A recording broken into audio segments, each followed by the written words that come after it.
Welcome to another episode of Augie World, the podcast. My name is Eric DeLeon.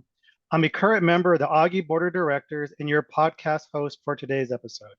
Now, I would like to welcome our next guest, Shaun Bryant. Shaun is from the United Kingdom. This is the long list, y'all. He's been around for a long time and he's one of the best in the industries.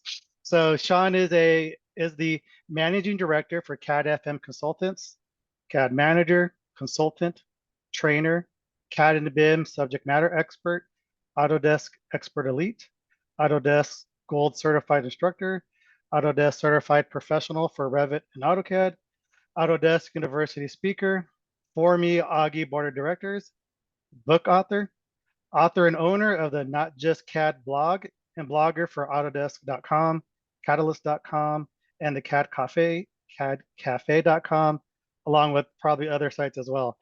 Oh yeah. He's a content author and instructor for LinkedIn Learning, a reality capture subject matter expert. More on that here shortly. And he's also a singer and songwriter. So Shaun, thank you for being here today. You're welcome. Good to be here. Good to see you again too. I think the last time I saw you was New Orleans, right? Correct. Yeah, it was. Yeah. Yeah, it's always interesting meeting people because, right, we get to see each other on Zoom and other things. And then when you get to meet people in person, you're like, hey, I know that guy. Yeah, it's the problem I have with AU is, I mean, without blowing my own trumpet, I've been around a while, so people know who I am. And I'll be in a mad rush to go and teach a class or something at AU, and everybody's kind of going, hey, and I'm like, can't stop. It's a bit like that. It's a bit like Yeah. that. And I must correct you on one tiny thing. I'm now a platinum instructor. Yes. I was kind of That funny. Well, came it's good. in. That came in last year. I was platinum last year, so I hit my 9-year anniversary of being an instructor. So Man, dude, congratulations. yeah, it's at the end of the day, it's something I have to do. It's one of those things that I need to have. I've got to do my ACP every 3 years to maintain the instructor thing. So, and then every so often, Autodesk kind of move the goalposts around a little bit and say, oh, you've got to do this as well to be an instructor. So I had to do some online courses this time, but a lot of it is based around experience, expertise. So, for example, if you've spoken at AU, and it's kind of like it's a bit like the points that the Institute of Architects get, that kind of thing, where Yeah. you get all these points for doing certain things, and it's like, oh yeah, you're an instructor now, that's fine. But yeah, it's just part of the furniture now. It's something I have to do and maintain, and it's great. The bit I love doing is the expert elite bit. That is something I thoroughly enjoy, and at the end of the day, I can't complain. Autodesk look after us, and it's kind of a nice role to be in because you can talk to people, especially at AU, because they'll recognize. I mean, we normally get a nice jacket or something, or a t-shirt or whatever to wear, and people go, oh, you're an expert elite kind of thing. It's like, yeah, and we have an expert elite area. People come along, and it's nice to talk to other users, and if they've got pain points or points of contention that they're dealing with, you can kind of talk them through it. And the nice thing is we're back in Vegas for AU this year, so we've got the nice armchairs to sit in the lobbies and stuff. That was the one thing that was missing in New Orleans. There was no nice Yeah. armchairs in the lobbies to sit in, which I missed. I like a comfy chair. It's always good. Yeah, for sure. So, but yeah, life is booming along as usual. There's lots of things going on. The LinkedIn sausage factory doesn't stop. I'm still churning out courses at the moment. Yeah, for sure. Strangely enough, I'm actually just revising my AutoCAD certification preparation course. I've got to put the finishing touches to that this weekend. So that'll be coming out fairly soon. And then I've got a couple of others coming through. I'm doing one on Autodesk Forma, which will be coming out towards the end of the year, sort of like a first bite of Autodesk Forma, which is all part of the Autodesk platform services. And the technology in there is just mind-blowing. Forma is just an amazing little thing to have in your kit bag when you need it, because you can literally within minutes create a building in a space on a map, geolocated exactly, and you can run 4 or 5 different proposals and just run them past, I don't know, the planning, the councils and everything else, and say, look, is this going to work? And if they say no, you just say, okay, if I twist it this way slightly or move it that way slightly, is it going to work now? And it's so visual, and it's the way of the future, I think, to be perfectly honest. So there's a lot of tech to mess around with, and as you mentioned, reality capture is another thing I've got kind of heavily into. That's the geek side of me, I'm afraid. Yeah, for sure. Messing around with gadgets and things, and we can talk about that at length. We could probably do another interview all about that at some point. Yeah, for sure. Yeah, for sure. Now, so a couple things to unpack here, man, because you're like, you're probably one of, I say, I know a lot of us do a lot of different things, but you're probably one, in my opinion, probably the Mount Rushmore when it comes to CAD, just because you've done so much over your career, which is pretty impressive. So one thing that um, kind of I want to unpack just a little bit to kind of give people a sense of, all right, Shaun's amazing. He's platinum. He does all these great things, but obviously it takes time to do that, some dedication, right, and things like that. So when it comes to all these softwares, and again, I know you have your own consulting firm and things like that. So what's the drive to continue to learn? Because I know some of us, even not you and I, there's other counterparts who kind of settle and then they kind of coast, right? But we Yep. know the industry is shifting very fast. So what's that desire? I mean, to continue to pivot and continue to level up with the fast moving industry.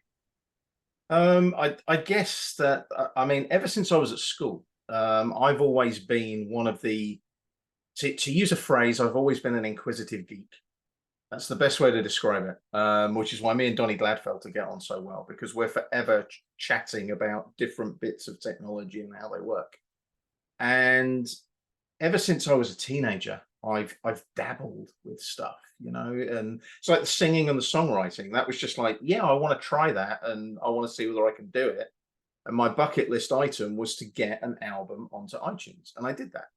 And I worked out all the different ways that I needed to do it. Learned how to play a guitar ish.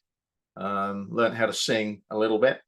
I mean, you can decide that if you go and listen to the stuff. Go and look up Shaun C. Bryant on Spotify or iTunes, and you'll find the album. The album's called 3 a.m. in the morning. Go and have a listen. Check it out. It was a lot of fun doing it, and I don't do much now. I don't do much singing or songwriting now. I'm sadly way too busy, and I've got an entire house to refurbish right now. So it's the guitar is in the case in my bedroom right now. I'm not doing much. But I think the important thing is, I mean, I think it all rolls back to my LinkedIn though.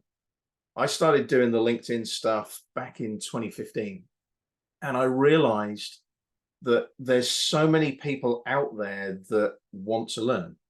So if they want to learn, I've got to be on top of my game so that I can help them learn. And I've always been an instructor, teacher anyway, when it comes to software. I realized when I moved into the sort of Autodesk channel, I originally started in sales. I was a pretty useless salesman because I was way too honest. I was the salesman that stayed late and installed the software and then got told off by my company saying we've got a technical department that do that.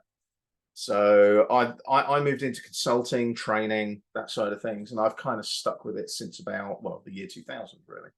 The company's been trading about 23 years now. And it's lovely now because I can consult in a way where I'm imparting a lot of technology to people, because there's just so much you can give them right now. I mean, it's like when you show somebody how AutoCAD runs on an iPad, for example, or on your phone. I mean, we talked about reality capture. There's all these apps now on an iPhone. An iPhone's got a LiDAR scanner built in. So you can wave your phone around and you can get a LiDAR scan of a room or a house. I've been doing it. We're refurbishing our kitchen right now. So I've just literally 3D scanned the existing kitchen. So I've got the dimensions of the kitchen. I don't have to get a tape measure out. That's the best bit. So it's that kind of tech. And I'm looking for ways to make people's lives easier. There's one thing I can always remember, the lovely Lynn Allen. She presented way back when at a thing called an Augie Academy that we had in London. This is going back a bit. This is when we had the likes of, who did we have working for Autodesk? Lynn, Heidi, Kate. Kate was also, and they were all the AutoCAD team. So you had Heidi and Kate sort of working on AutoCAD LT, and Lynn was AutoCAD. And she stood up at the podium And the one thing that she talked about was, she said, with AutoCAD, I want to get you, instead of doing A to B to C, I want to teach you how to go from A to C directly. And that's been a mantra of mine ever since. And when I'm in the classroom, just, you get a guy who's been using AutoCAD for 20 years and he comes on an essentials course because he just thinks, oh, I need to, brush up my skills. And when you get that light bulb moment of a veteran AutoCAD user going, it does that? That's the best moment. That really is. And that's why I do it. That is why I do it. Because it's getting those people to just work smarter. It really is getting people to work smarter. And one of the things that I try and do, especially with the LinkedIn stuff, is I'll always talk, if I'm doing, I don't know, how to draw a polyline, for example. And you teach people that a polyline can either be open or closed. People don't realize that they can be either. And people go, oh, I thought a polyline was always like a closed boundary. It's like, no, you can have 3 line segments that are a polyline, and then that's all one object. And they go, wow, I didn't know that. And it's just, it can be something as simple as that. I mean, I do a lot of technical stuff as well. I'm working with a big kitchen furniture company based locally. And they've got 3 sites all over the world, one in India, one in America, one literally just up the road from me here in East Yorkshire. And I'm working with them at the moment, and it's not about the CAD, it's about these massive drawings that they work on and the fastest way to access the data through the cloud. So we're testing stuff like OneDrive and Autodesk Drive and all this kind of stuff at the moment. And technology is moving fast. And I mean, the weird thing is, my dad is now my next door neighbor where we moved to. So he literally lives over the back fence, and he'll come in and I was recording some stuff for LinkedIn one day. He was like sitting in the family room, and I had all my little light up and, the camera and everything else. And he was going, how do you know what to click on? I mean, my dad just about manages to open an email. And I said, it's just practice, Dad. It's just, not being afraid. And one of the things I found with a lot of people is they're afraid of clicking on that button in case they make a mistake. And I always say to them, but if you don't make the mistake, you're not going to learn. That's the whole idea. If you think about it, when you're a young child and you fall over, what do? You realize not to fall over again and, walk properly, stand up straight, avoid the rock that you tripped over, and so on. And it works. And I kind of see myself as the stabilizers on the bicycle when I'm teaching. And then I say, right, when you leave the classroom, that's when the stabilizers come off and you're on your own. And that's when you start learning. I'm just a conduit to give you the knowledge. You go off and apply that knowledge to what you do on a daily basis. And it keeps me going. That's, I mean, this will be my, can't remember, what was it, 2023. So my first AU was 2006. So that's coming up. That's, a do long the math. time. 17th AU. Yeah. And I've taught at 17 AUs, and I just love it. Maybe I'm one of these sad people that loves to jump up in front of 200 people and talk. I don't know. Yeah. But I just love that buzz I get when people start asking me questions and stuff, and especially the Q&A at AU. That last 10 minutes when you get everybody saying, oh, how does this work? And how do I do this? And how do I do that? And knowing that they will go back to their office the following week, and they'll, even if they've just got one little tip or trick that'll make their daily AutoCAD, Revit use, whatever, better, that is something that's really important for me. I've got 2 really cool classes this year, actually, as well. I've got one of the classes that I've been wanting to teach for years, which is keeping your AutoCAD shipshape. My dad was ex-Navy, that's why. So shipshape is a phrase that gets bandied around at home. Yeah, no, I know what you're talking about. Yeah. But the other one is, how do you learn? And that one for me is, I did it about 5 AUs ago, I think. It was before the pandemic, so it would have been about 2018, 2019.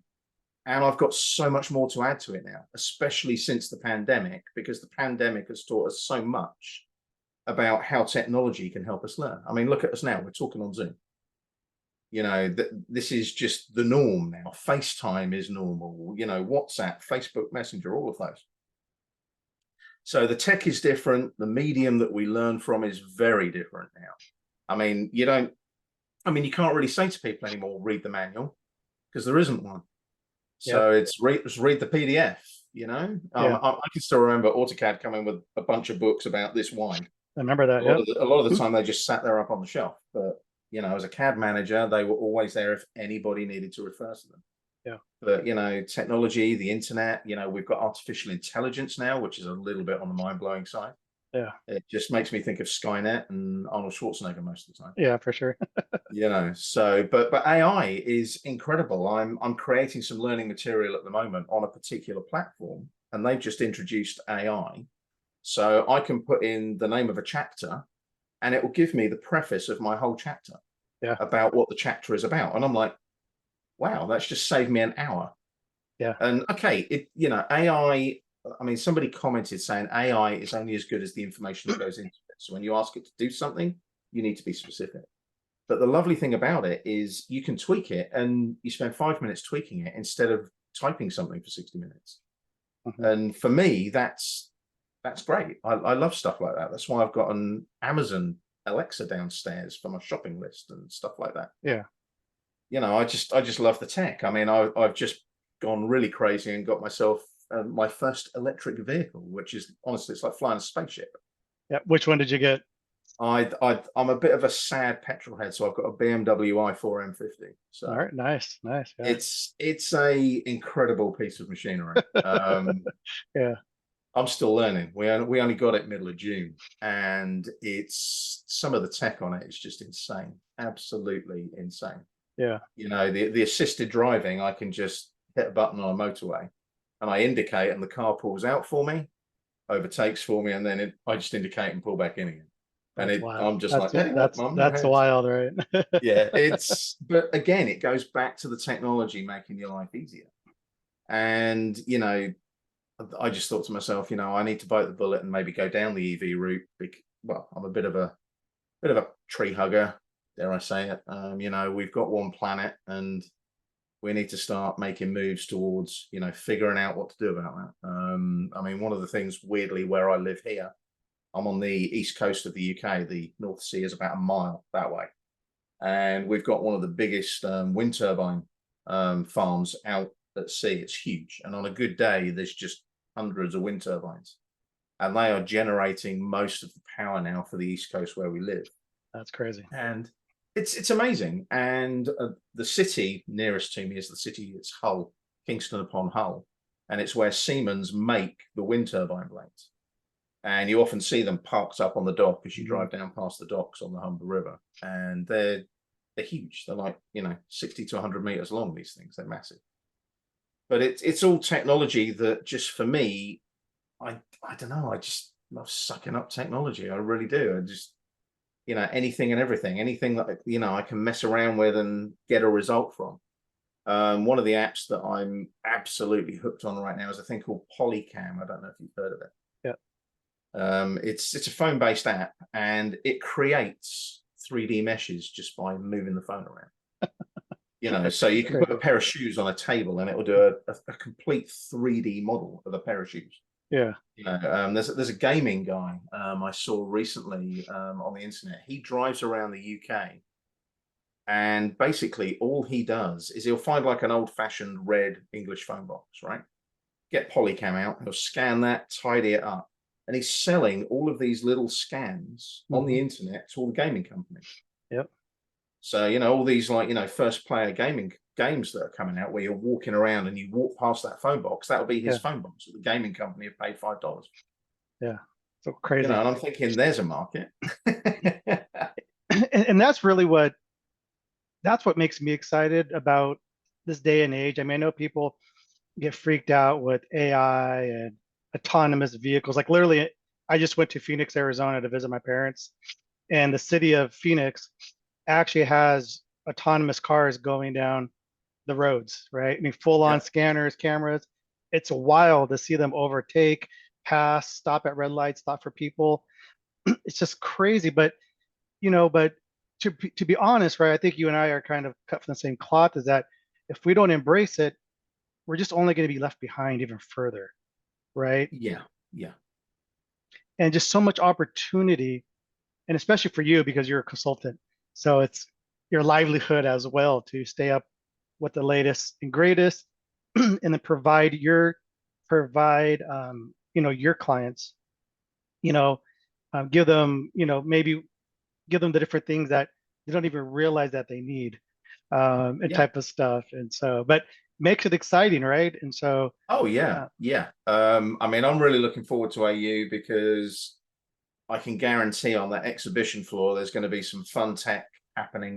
There always is. yeah, correct. And I mean, one of the funniest ones for me was actually we had a couple of AU Londons before the pandemic and stuff, and one of the resellers was there, and they had a Revit model. It was a steel framed building, and they were putting the headset on and making people go up to the top of the building, and there was this steel beam that just stuck out from the building, Oh yeah, and they were making people walk the plank virtually yeah, and stepping off the beam as if they were going to jump off the building. And honestly, we were on the AutoCAD stand opposite, and we were just killing ourselves laughing. It's yeah, just seeing how in real life yeah, they're still on the floor, yeah, but in their headset they're like 20 stories up, about to jump off a building. yeah. They're freaking out. You can see the Yeah, they're body totally language, freaking right? out. And basically, the one that stepped off quickest, I think, won a headset, if I remember rightly. Yeah, The one that hesitated least and that's actually, pretty crazy. embraced it and jumped. Yeah, But yeah, it's the tech is insane. It really is insane now. I've got a good friend of mine. He runs an ATC on the other coast of the UK, sort of, literally. I kind of go down the M62, and he's at the other end of it. And he's got a warehouse just full of 3D printers, all the different brands of 3D printers, Ultimaker, all of them, you name it. And I went down to see him because what I want to do with him is he works very closely with the education sector. mhm, And what we're doing in the UK now is we have these things called UTCs, University Technical Colleges. So people don't get a degree, but they get a certificate in technology from this university level education. And what they're doing there is they've adopted Fusion 360 as their primary piece of software. And the lovely thing about Fusion is, one, it's second generation. Two, it's cloud-based. So there's no big, heavy PCs, graphics cards, or anything like that needed. I mean, obviously you need a reasonable graphics card. You don't want to be running this on, like, what I call a Best Buy cheap laptop or anything yeah, like that. But Fusion is this amazing second generation tool. So if they bring out an update for it, they just roll it out, and the next time you log into Fusion, it's there. You don't have to install the software because it's there in the cloud. It's done. And the other one that Fusion is closely linked to, which you mentioned, I'm a book author. I actually wrote Tinkercad for Dummies for Wiley Publishing, which I hasten to add is available on Amazon still. So if you do want yeah, to get it, please go get it. Yeah, other books are available. But yeah, that was great fun because for me, that was me going back to it was almost like me going back to my kind of Lego kids days, hmm, because I was developing this book. It was going to be for kids only, but I think people like Barnes and Noble, Amazon, they said we've got too many kids technical books. So I just said to Wiley Publishing, well, let's just do Tinkercad for Dummies. It doesn't need to be a kids version. And then adults can jump on if they hmm, need to. Teachers can adopt it, part of their syllabus, that kind of thing. And it got released, and it's a very, very simple intro to Tinkercad. But Tinkercad has captured that lovely market where you've got the kids coming up through their regular education up to high school. And then once they've got switched on with Tinkercad, which I hasten to add has some really cool features where you can convert your models to Lego bricks or Minecraft entities, which is kind of cool. But then they kind of make that transition to Fusion 360. And then that's when they go from high school to the UTC, the University Technical College. So that in the UK, that's from the age of 18 upwards. So you either go off to university to get a degree or you go to a UTC. UTC is a lot more vocational. So you'll be yeah, working either in mechanical engineering, production engineering. And Autodesk have got this amazing facility in Birmingham where they've got loads of the massive 5-axis milling machines, and some of the stuff in there is just space age. It's the sort of stuff they make jet engines with and all that kind of stuff. But yeah, it's fascinating stuff, and the technology keeps moving on, and it doesn't stop. It's I mean, I sometimes sit there. I mean, I'm going to be 55 this year, and people sort of say to me, "Are you going to retire at any point?" And it's like, maybe. Yeah. Because the problem is I'll stop doing live work. Absolutely, there will come a time when operationally I will just do stuff that I enjoy. Yeah. But I can guarantee there will still be gadgets. There will still be power tools that do super duper stuff. It's like I've just bought a compound miter saw with a laser sight and everything on it, so that No, I that's can cool. cut wood. Yeah, well, where we've moved to, we've got this amazing, massive workshop in the backyard. It's huge, and I'm converting one half of it. I'm kind of building a room within a room, and it's going to end up being my office and my studio out there. So I've got the electrics are going in on the 24th. So once they're in, I can start getting all of the walls sorted, and I've got to order a window, some doors, things like that. But that's when I'm happy. That's when I'm happy being practical. And the lovely thing about that is I'm using AutoCAD on the web and on mobile with my iPad. I've got my iPad out there, so I'm measuring stuff up and editing the drawing in the cloud as I work. So I'll Yeah. have an as finished drawing so that I know the measurements of everything, and should I need to make any changes later. Yeah. So I do practice what I preach as well, which is kind of fun. Well, at the same time, though, right? I mean, you're a practitioner of the trade, so like just like we're doing now, you're able to make it relatable and Yeah. show some real world examples just besides designing and drafting buildings and roads and bridges. You're like, listen, man, I'm actually doing home improvements, and I'm able Well, the to thing connect. is it's all about working smarter. Yeah. I mean, somebody made a comment actually. I have been putting some social media posts up about it. There's a few posts where I've got my DeWalt drills and the iPad and a few bits and pieces on my work table out in the workshop. And somebody made the comment saying, "Why aren't you using Revit for it?" And my response was, "Why would I be using Revit for a space that's 4 meters by 5 meters?" Yeah. So I don't need that kind of technology right now. I'm not worried about window families, door families, whether it's got a roof family or a floor family and all Yeah. that kind of stuff. All I'm worried about right now is getting some damp proof course down, timbers up, walls on. That's it. Yeah. So Well, we talked a lot about future stuff and things like that. So I actually mhm. want to take this conversation in the past here. Okay. So something you and I have in common is that you're a former Augie board of directors. Mhm. So I'm curious, when did you serve? And if you can recall, maybe who was on the board at that time and what kind of things were you guys trying to do at that point as an organization trying to help the industry, if you can recall any of that. I can remember the dates. I started 2010, and I served for nearly my full 6 years that you're allowed to do. So 2 terms of 3 years.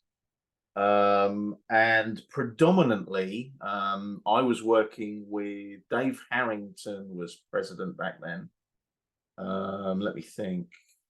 Desi Mackey was treasurer, if I remember rightly.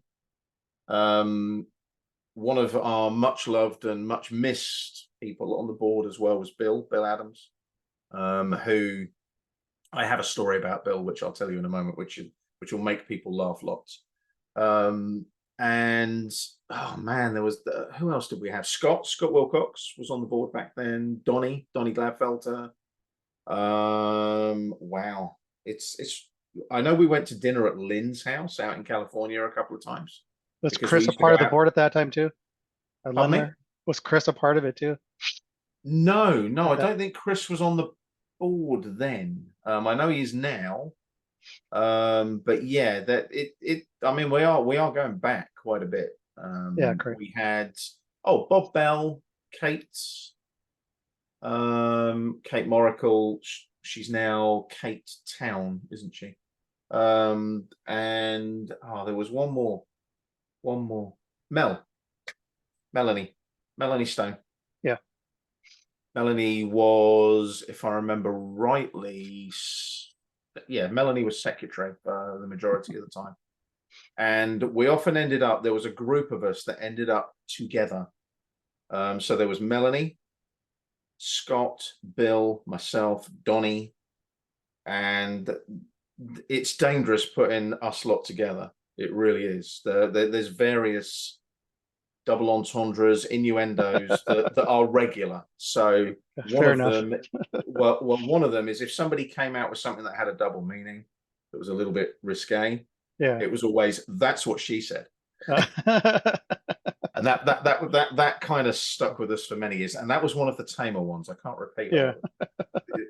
You know, they're kind of stuff that goes on in the evenings between adults when you're socializing, basically. Yeah, for sure.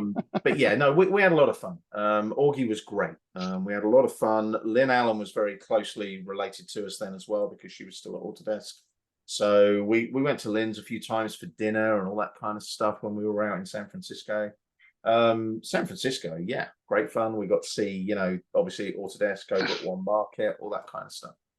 So yeah, that was good fun. But the main thing with Augie back then was we had a lot more presence, obviously, with Autodesk, because obviously the relationship has changed now. Correct. But one of the things that we did a lot of was the wish lists. Yep. They were still big. The AGM obviously was still very, very big at AU each year. So there was a lot of stuff that kind of, you know, happened and went on and so on. And one of the people that, you know, I miss dearly from Augie, who introduced me to Augie, actually, he seconded me to become a board member, was Bill Adams, who sadly isn't with us anymore. And he just kind of took me under his wing for the first couple of years and kind of looked after me and made sure that I knew the ropes and so on. But, you know, I miss Bill. Bill was just one of these wonderful, irreverent Australians who, you know, was as blunt as anything. And if he didn't like something, he said so. And there were moments between him and David Harrington where I honestly thought they were going to start hitting each other at meetings and things. They kind of clashed a little bit sometimes. But yeah, and one of the weird things now is my grandkids now live literally just down the road from where he used to live in Australia. Karen is still out there. Okay. His wife. Well, Karen still lives there. In a place called Hallett Cove, just outside of Adelaide in South Australia. And we went out to Australia for a month in April to see the grandkids, do a bit of exploring and so on. And the last time we saw Bill would have been just before COVID hit, because we went out there 2019, and we went over to see Bill and Karen to have a drink, you know, have a chat, say hi. And me and Bill ended up getting 3 bottles of red wine between us. Oh boy. And we were a little bit leery at that point. And Karen and my wife Michelle, it was like, yeah, go on, take him home. Yeah. Kind of thing. But we've been having way too much fun. And I ended up, weirdly enough, sitting on the sofa at my stepdaughter's place with my granddaughter watching Frozen. And from what I can gather, there's actually video proof I sang to every song in Frozen through the whole movie. That's awesome. I don't remember much of it, but Yeah. you know, but that was all Bill's fault, and that was the last time I saw him as well. Yeah. So it's a lovely memory of what I have of Bill. That was literally the last time I saw him alive, sadly, and he's sorely missed. Yeah. But yeah, he was the reason that I joined Augie. He suggested it, because he said, look, I'm the only other real sort of Augie member at this point that isn't in the US. Yeah. So he was obviously in Australia. I was in the UK. Then Scott joined up, who was from Canada. Yep. So, you know, we started to get at the end of the day, you know, Augie back then was Autodesk User Group International. Correct. And we needed a more international coverage to kind of make that work. Yeah, I mean, if you go back to 2008, we actually had the country chapters back then of all things, and unfortunately things happened and things changed. But yeah, it was nice to be an international director on the board of directors, and it also helped that we then had that kind of coverage where, I mean, even if you talk about Imperial and Metric, just something like that, having the ability to sort of dissect that within Augie and talk about how, for example, training is approached in the UK as compared to the US and all that kind of stuff. It was good. It worked well. And, you know, I look back on those days with a lot of affection as well. You know, we had some great times as on the board and stuff. You know, we had some great AUs as well. The AUs were great fun because we always had some Augie things going on. And like I said, back then we had the AGM where you got your beer mug and you went and got your beer and all that kind of stuff. Yeah. you know, and I've still, I mean, I haven't got as much of them out in this room where I am now. This is like a little box room in the house until my office is built. But I've just got boxes of Augie stuff. It's like somebody, Yeah. I don't know who put the post up on the Augie social media about pens. Yep. Yeah, Yep. I've still Yep. got those. They are definitely with me. They're just in a box somewhere in storage right now. I've still got the highlighter and I've still got the blue Augie ballpoint. Yeah, That's I funny. remember them well. Yeah. Because that was my go-to pen all of AU that year. So Yeah. Yeah. Right on. Yeah. I'm excited to be a part of it. I was asked to, I was invited to apply and go for it, and to go through the process and things like that. Yeah. Because, obviously I have a huge heart for the CAD BIM community, which is why I started my CAD Manager Confessions podcast, to help people from a different perspective on a different medium that, I'll let you guys do the books and the blogs and other things. And that's where I and YouTube, and that's where nobody's really doing podcasts for CAD folks. And so, but yeah, I'm really excited to be a part of that. And again, to continue the legacy that you guys have, the legacy that you guys have established in the industry. And the current board, I know we all have the same heart and same passion to continue it. None of us want Augie to die on our watch, so we're doing what we but can you've to got a continue. good board of directors right now as well. Yeah, yeah, I'm excited. I'm You, excited to be a part of it. Yeah, yeah, you got a good crew there right now, and there was times after I left the board. I mean, I had to leave for personal reasons. A number of things changed in my personal life, unfortunately, and we had to kind of move things around a little bit personally. So I just did not have that spare time to devote to it as much as I love doing it. And basically, it's one of those things that, yeah, the entity of Augie has changed. Obviously, the relationship with Autodesk has changed as well. Understand that completely, but you're still doing the thing. yeah, That's the important bit. You're still doing the thing that everybody expects Augie to do, which correct. is impart knowledge Yep, and impart that information to people. You know, I still jump into the articles every so often, and you know, Todd's got me doing inside track for Augie correct. World every month now as well, Yeah, correct. which is not a chore. It's literally, it's a quick thing every month. And yes, Todd does have to chase me sometimes because I'm snowed under with other stuff. It's like, hey, are you publishing this month? It's like, yeah, oh yeah, okay. You For know, sure. so I jump in. But it's great because one of the things that is important out there is the App Store, the Autodesk App Store. And people don't realize that there's all these little applications that people have created, Yep. again, to work smarter, be that little bit quicker, be that little bit more efficient. Some of them are free. You know, I mean, there's ones out there that cost $300, but a lot of them you can just jump on. You know, one of the ones that I love is the one that allows you to select all different areas in Revit. You know, so you'll be building all your different skins in an architectural model. So you'll have your exterior, your interior skin, and so on.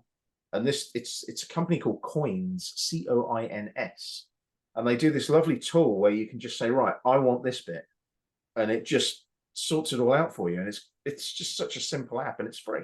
Yeah. And what I love about it is every version of Revit, they've updated it and it still works with each version of Revit. Nice. And it allows you to do this kind of sub-selection of elements and families and stuff. It's great. It's a really cool little tool. But yeah, you know, it's inside track for me. It was a real shock when I heard about Brian and things. And you know, it's Right. like, wow, you know, he's not with us anymore. You know, what the heck? You know, he was one of those characters that once you met him, you just understood that, yeah, he was larger than life kind of thing. And yeah, it was a real shame, real shame. And Todd reached out to me and just said, look, you know, would you be happy? And I thought, you know what? Yeah, absolutely. You know, it's like I said, it's not a chore to do. And it just, like you say, you want to keep it going. You want to keep that Yeah. impetus, that momentum going. And you don't want it to die on your watch. Absolutely. You know, Yeah. that's the For last sure. thing you want to do.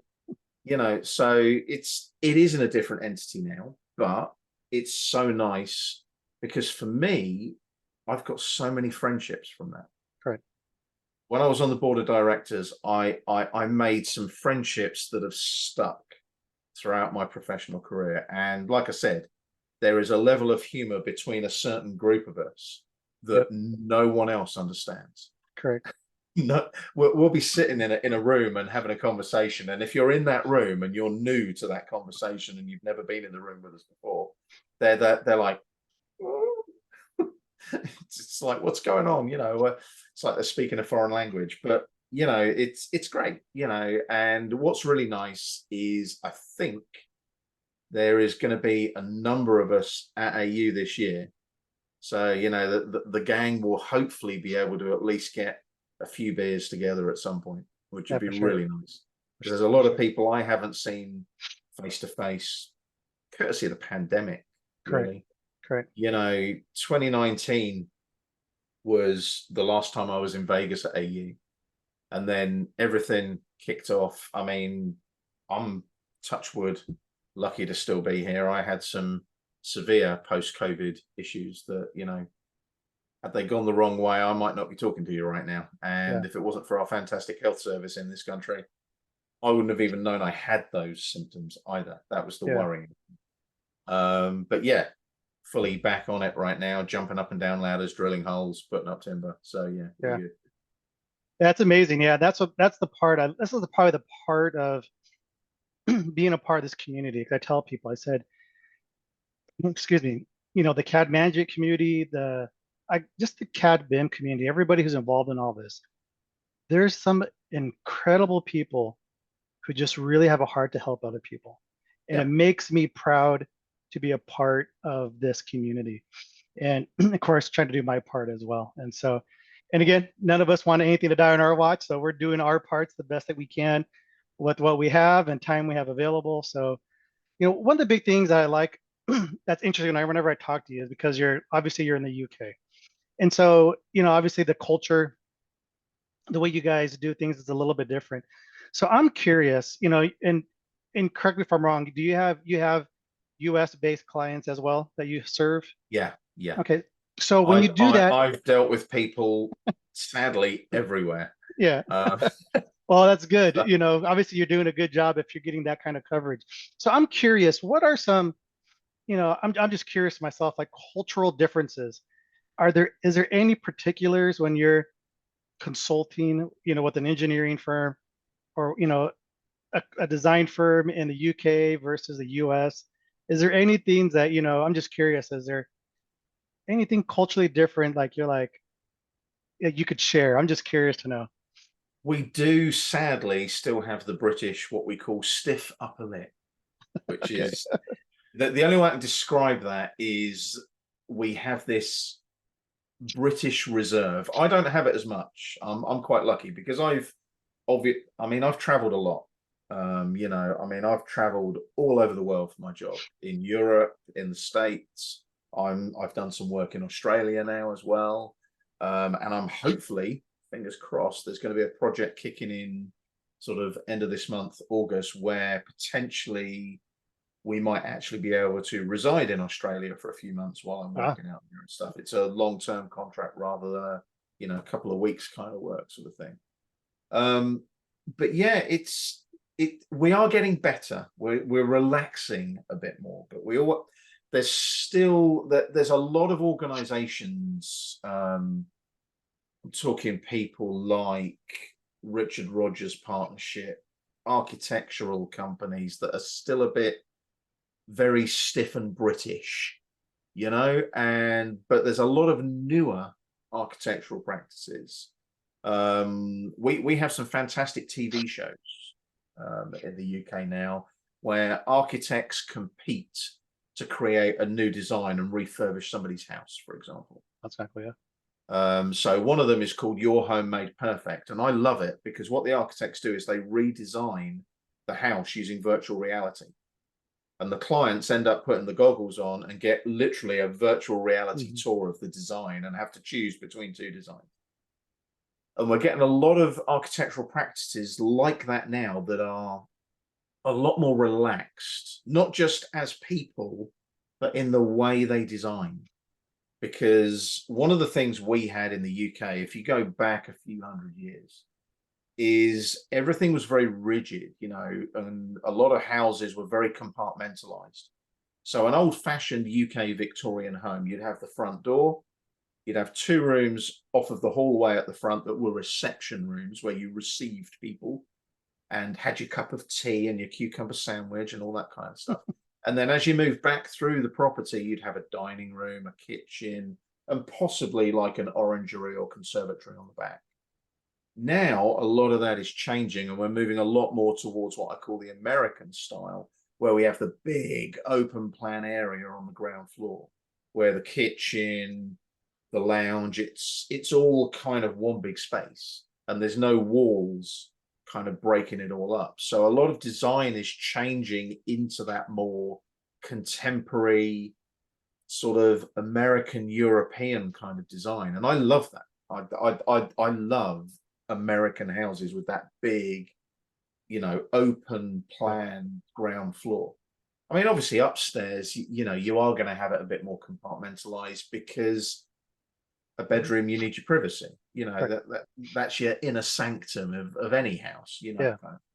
But the design of these properties is really changing, and a lot of architectural practices are taking that on board. And one of my favorite architects is a guy from the UK. His name is George Clark, and he's a northern man as well. He's up in the northern part of the UK like we are now, and he comes from not far from where my mum was born, near a place called Newcastle, and they have a particular type of accent, and they're called Geordies, Geordies or Mackhams. So basically, if you live north of the River Tyne, you're a Geordie. If you live south of the River Tyne, you're a Mackham. And what are And you? I'm neither, Oh, fortunately. okay. Okay. I was just my curious. mum, my mum was a Mackham Okay. because she lives south of the river.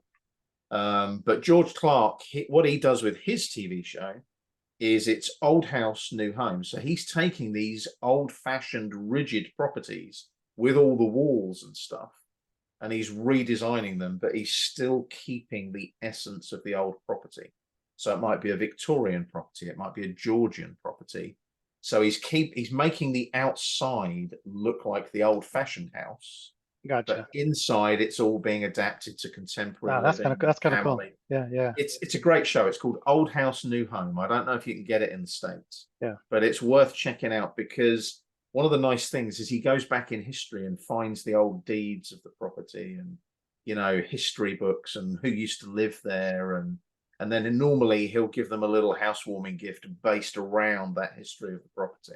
Yeah. So it's cool stuff. And yeah, the UK we are in a state of flux at the moment because we're very, like I said, you've got the stiff upper lip thing going on. And a lot of UK bosses now are all saying, oh, you should all come back to work and work in the office and do that commute every day and so on. I did that for 9 years in and out of London every single day. And I don't miss it one bit. My job now is I have an office at home and I go out of the office to a client's office if I need to. If I can deal with it on Zoom, I'll do it on Zoom. It's a lot easier.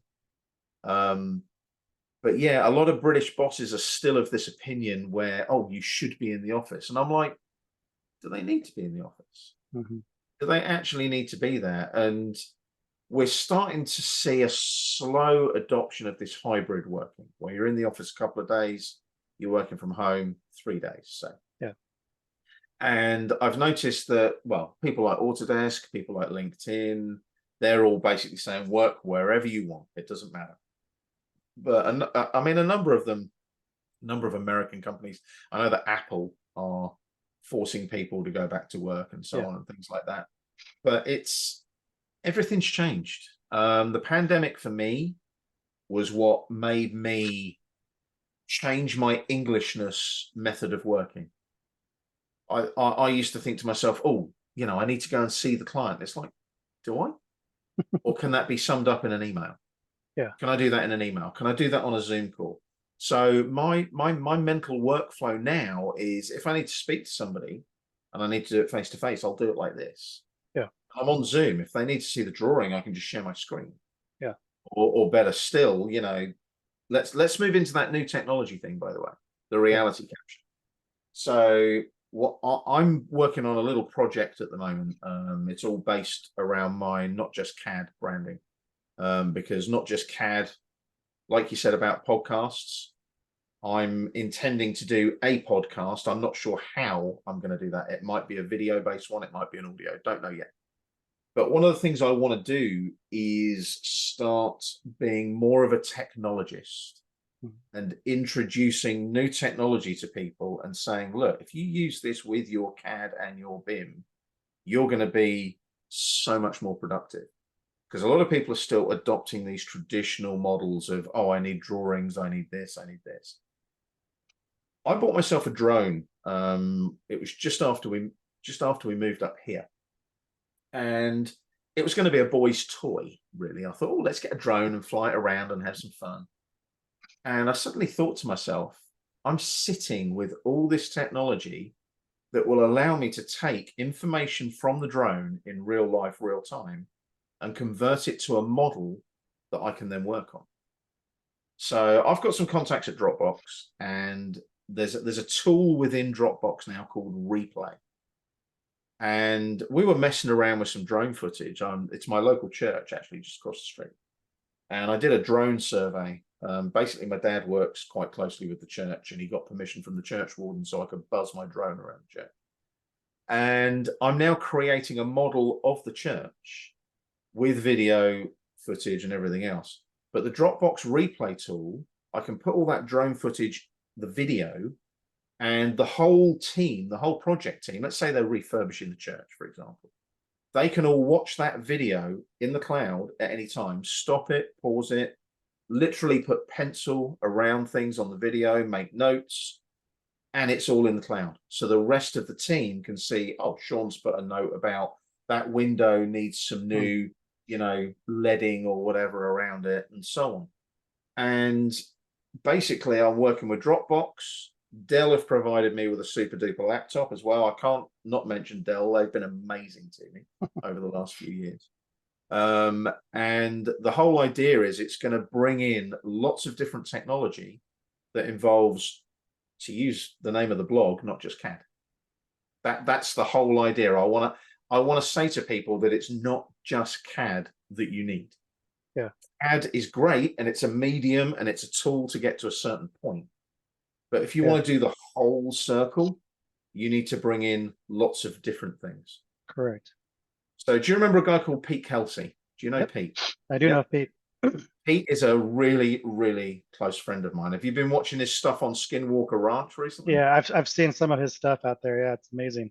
That man does stuff with drones that I just sit around, damn, I wish I could just sit on a chair and watch that and be there while he's doing that.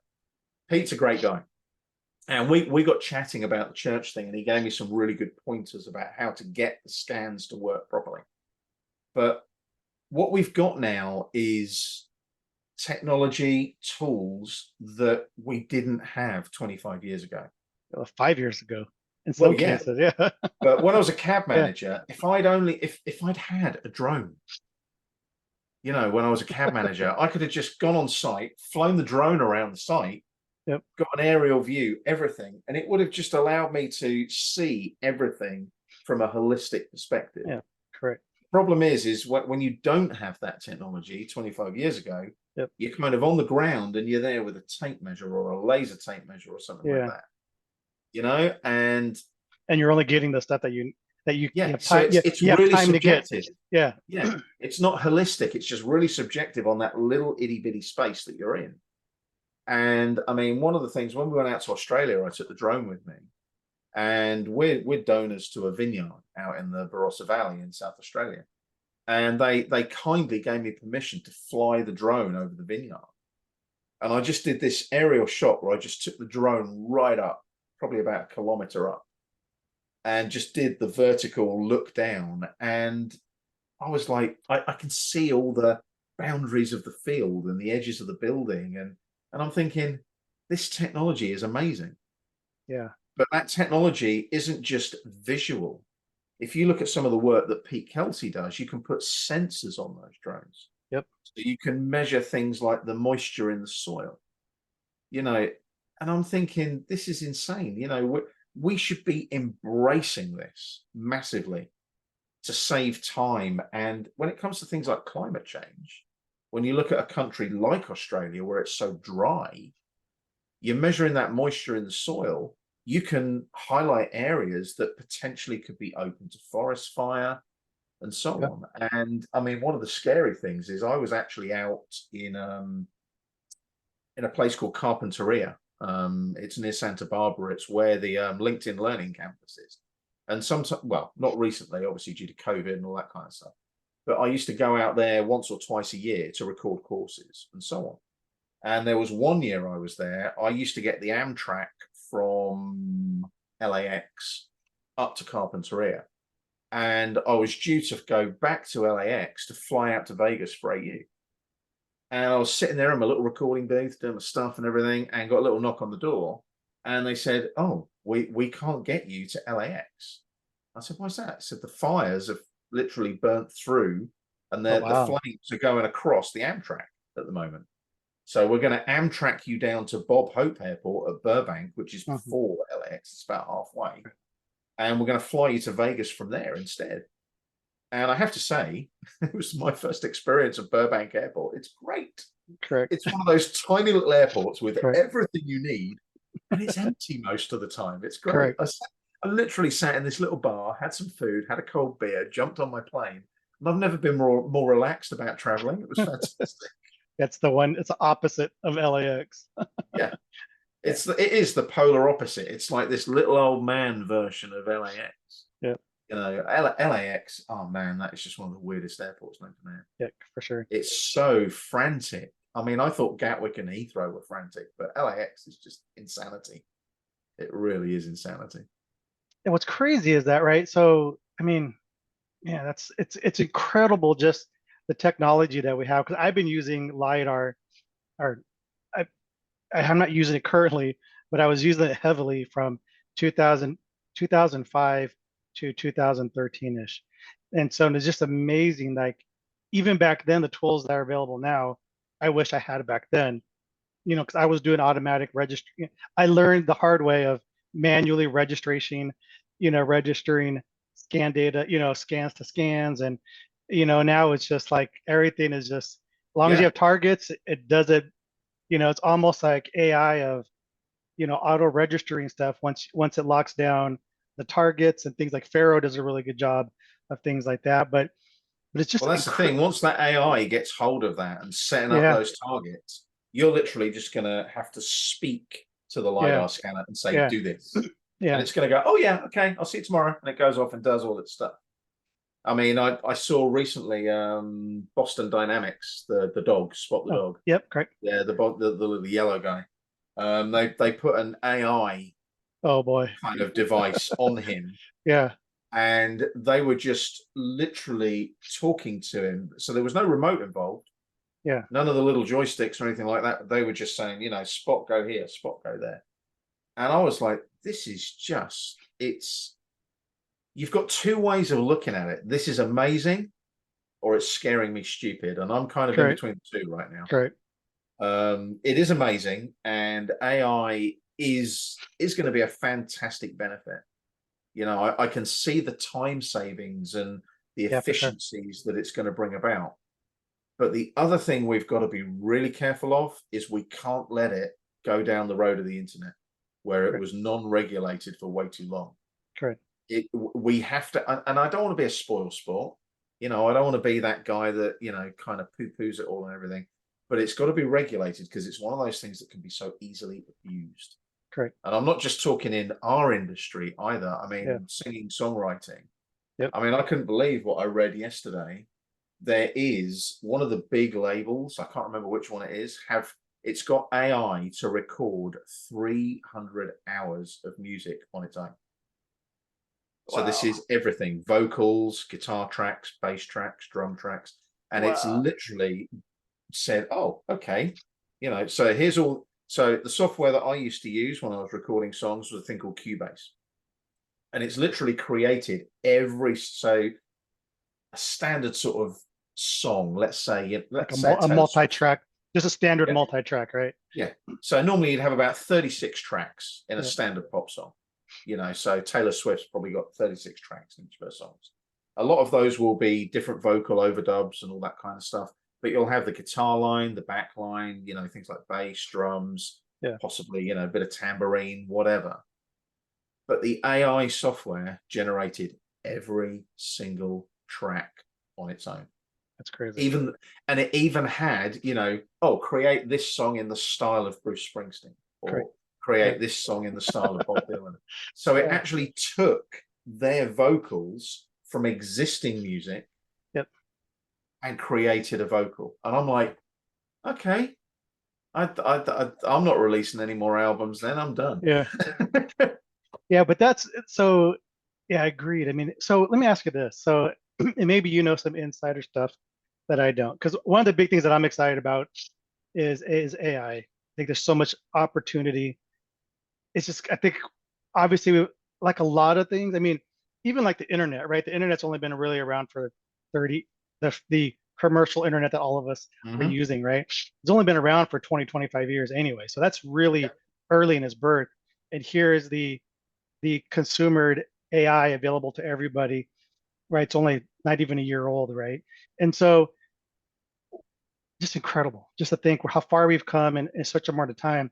But I'm curious. What I was on my podcast, one of the big things my guest and I were talking about was the future of CAD, and I said, wouldn't it be something if we had the AI built into AutoCAD, to Revit, into InfraWorks? Because AI is, like I said, it's only as good as the stuff you put into it. So Hmm. really, at the heart of it is understanding prompt engineering to be able to do what you want to do, right? If you want something to sound and be a little bit more not so robotic, right? And so it's really about prompting. So wouldn't that be wild? Like in the command line, you type in what you want to at least get the design started. Yep. Whether or not it's a building, a house, a floor plan, or a road design, you just tell it those the specs, whether or not it's a cross section or a description of what you're looking for, and then it created that first version for you, like in 5 seconds. I mean, that's going to be incredible. I mean, again, And it wouldn't surprise me if Autodesk have already okay, thought of that.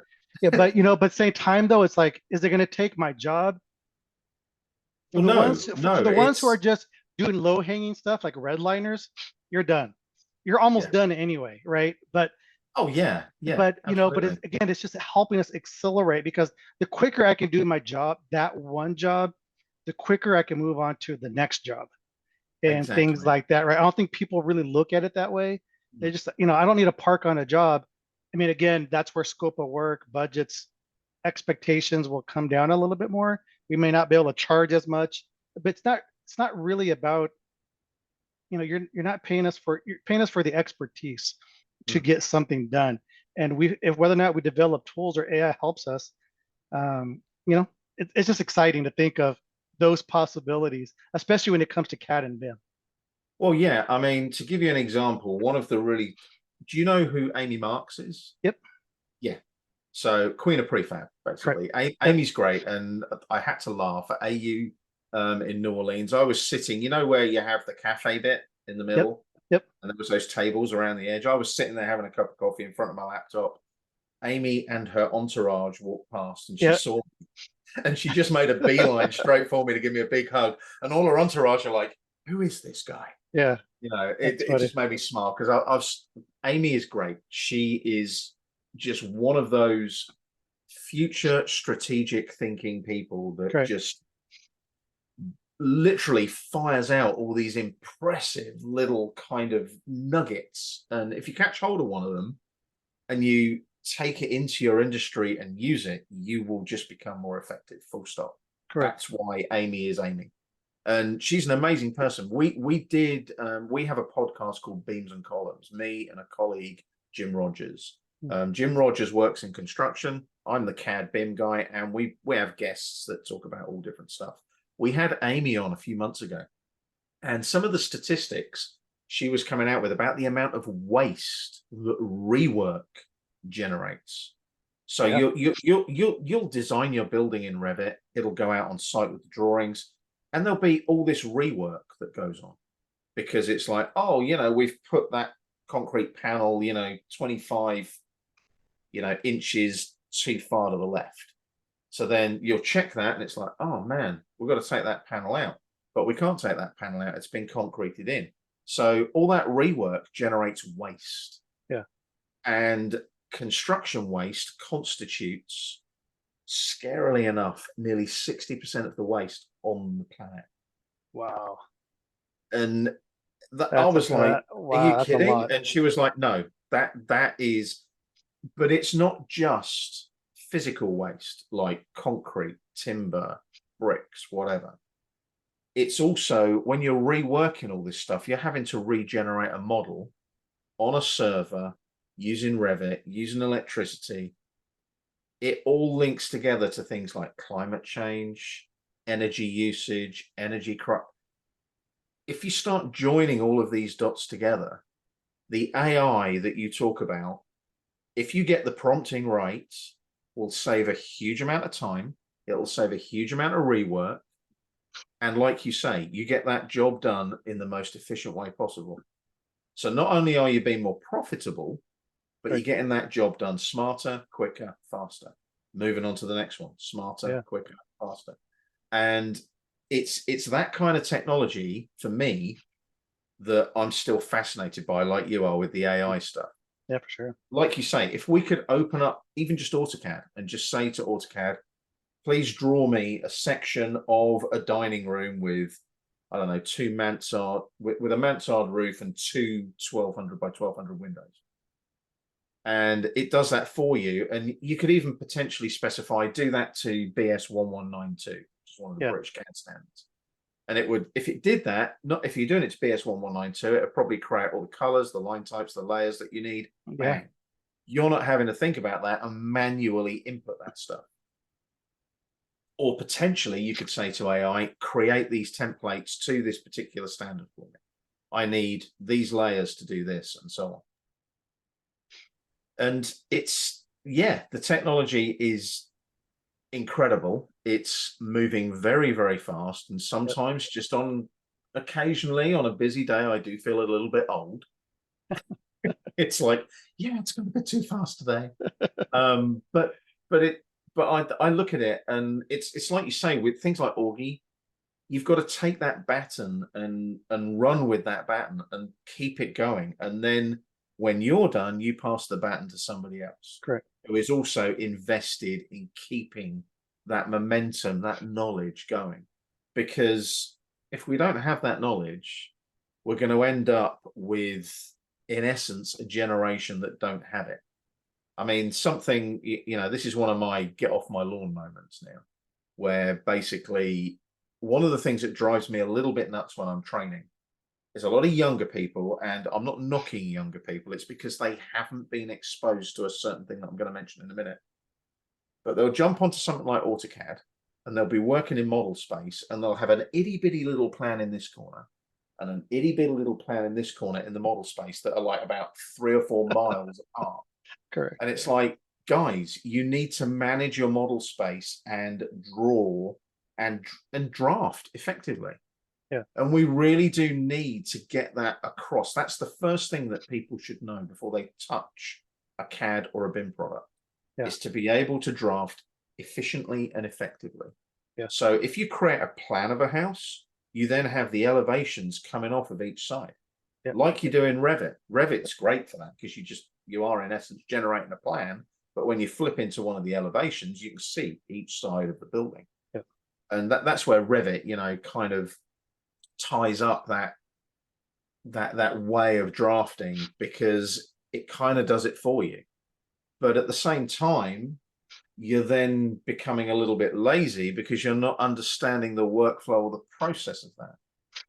So it's really important that people have that ordered kind of tidiness, is one way of putting it. I mean, I'm probably sounding a bit OCD, but the thing is, it's having that order of things. And I always joke, so people often say to me, well, why do you need a CAD standard? I said, because boring is good. Boring is good. If everybody conforms to that standard, everybody's doing exactly the same thing and they're being really boring. But I know that if you get run over by a bus tomorrow, I can pick up one of your drawings and I know what it means. Yep.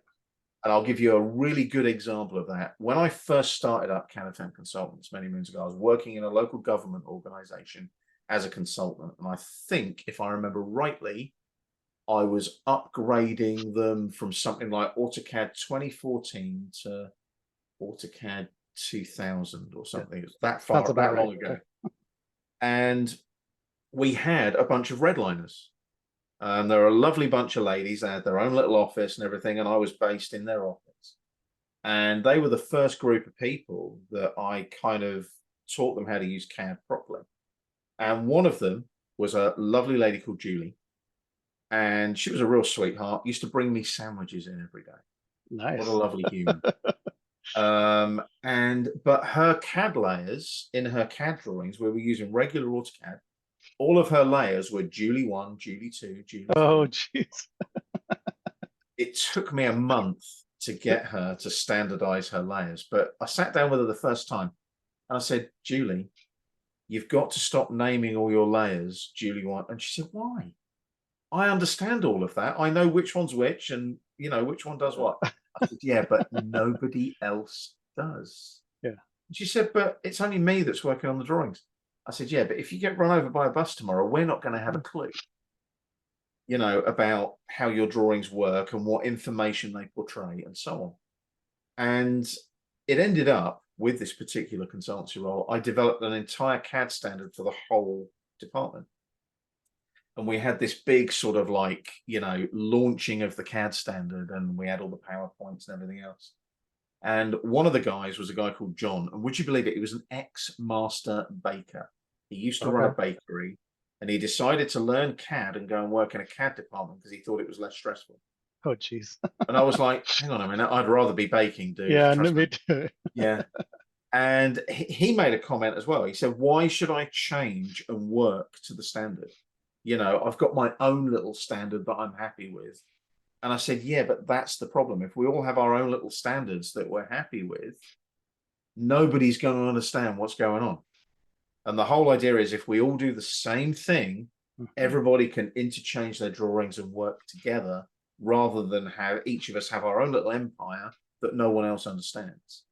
And it took me 9 months to get them from literally that point to a functioning CAD department where we had a CAD standard, where we had a workflow and a checking and an approval process, so that the chief engineer, when he got the drawing, he knew who the originator was, who checked it, and who'd approved it. Yeah. And this is going way back when we did literally write in red on drawings and use the Yeah. old Stabilo highlighters and everything. But we had a process that worked. And for every drawing that was printed and got transmitted out and shipped out, we always had an A3 folder full of all the latest versions of the drawing so that we could go to that folder and go, that drawing is at revision 4. So when I make the changes, I know I've got to change it to revision 5 and Yeah. onwards and upwards. We had a drawing register, all that kind of stuff. And whilst we have that technology now that kind of looks after that, we've got things like the Autodesk Construction Cloud, we've got Autodesk Docs, we've got the desktop connector that we can use where we link all of the projects together and so on. That's wonderful, but you've got to know the basics before you start throwing stuff around on there. Yeah. You've got to have that workflow, that standardization, that process. Otherwise, I guess it's just like, like the old Gatling guns in the Civil War. You're just swinging them around and Yeah. firing indiscriminately, and kind of, everything's kind of going off everywhere. And you've got to be very focused, and especially now with, we've got the economic crisis. We've got people, crying out to bring prices down on everything because prices are rocketing up. And I think if we can adopt, like you say, the AI and anything else around that to make things more effective, smarter, cleaner, and quicker, we're going to end up, hopefully, well, I hope so. I'm not trying to change the world. I'm not a president or a prime minister or anything like that, but I'm hoping that, we're going to start using AI as a power for good. Yeah. And start, realizing that if we use that AI and we go down that route that someone like Amy Marks has suggested, where we reduce that rework, we reduce that waste, it might even start making a dent at a planetary level, climate Yeah. change and everything else. It's all related. Humans are very, very wasteful. We're terrible for saying, oh, I don't want that anymore, I'm going to put it in the bin. Yeah. Now, I'm the polar opposite. Michelle, my wife, will quite happily say, oh, talk some sense into him, he hoards everything. You know, I do. If I buy a TV, I keep the box Yeah. just in case I need to ship it back to the manufacturer if something goes wrong. Yeah. But that box potentially, okay, it's in the workshop stacked up, you know, next to some chairs and old tables and stuff. But that box potentially could be packaging for something else that I need to ship, Yeah. or it could potentially just be some insulation on a floor of a Yeah. shed or something. I try to reuse everything as much as I can. Yeah. Timber, things like that. You know, I'm building the office at the moment with the carcassing timber. I've kept all the little short stubby bits. Don't know why, but they're in a box just in case. Because I just feel, why get rid of them? I paid for them. Yeah. You know, if I'm paying £1,000 for timber to build an office, I'm going to keep everything. Thanks. It's simple. Yeah, for sure. Well, let me ask you this here real quick. So like yourself, I like to say I'm also a technologist, but at the same time, though, it almost, and this is kind of, I guess, one of my theses is that you can't layer the technology or the advanced stuff if you don't have your house, if the housekeeping isn't in order. You don't have that strong foundation. So we can do AI, we can, layer in these third-party apps, we can connect things in the cloud. But if we can't even develop CAD files, CAD sheet files or 3D models consistently from a template, from a standard, what are we doing thinking we're going to light what we do on fire, with accelerator to move fast, work faster, work smarter when we don't even have the basics down, right? Yep. So let me ask you this. I mean, so that instance when you were working with the company with Julie and things like that, how many years ago was that? I'm just curious, just That, roughly. oh wow, that would Roughly. have been, I'd only just set up the company, so that would have been around probably 2001, Okay. 2002-ish. Okay. So I started stuff in CAD in 1998. So, and I know before then it was the issue was before us, right? Mm. But isn't it amazing 22 years later, you're still trying to help and convince people on why they need a CAD standard and Oh yeah, why, isn't that wild? Isn't that, I mean, I yeah. know we're human and we all like to do our own things, but I mean, again, like that's my livelihood as well. It's just still crazy to me that we're still having to negotiate with people with the what it means and the importance of having a standard and Yep. to do it one way. Oh, Isn't that wild? I mean, yeah, I could not agree with you more. You've got to have your house in order before you commit to sending it out to the world. It's so important. I was taught something many years ago. I started my career started in 1988, and I was originally on a drawing board. Um, AutoCAD came along. I was sent off on the course to learn AutoCAD, and over a period of about 7 years, I ended up as the CAD manager for the company. Um, but there was a guy there. He's probably not even with us anymore. You know, God rest his soul. Chap called Eric Warren, and he was on the drawing board next to me, to the left of me, and he was this little kind of wizened, short guy who played a lot of squash at lunchtimes. He used to always have a squash racket in his bag.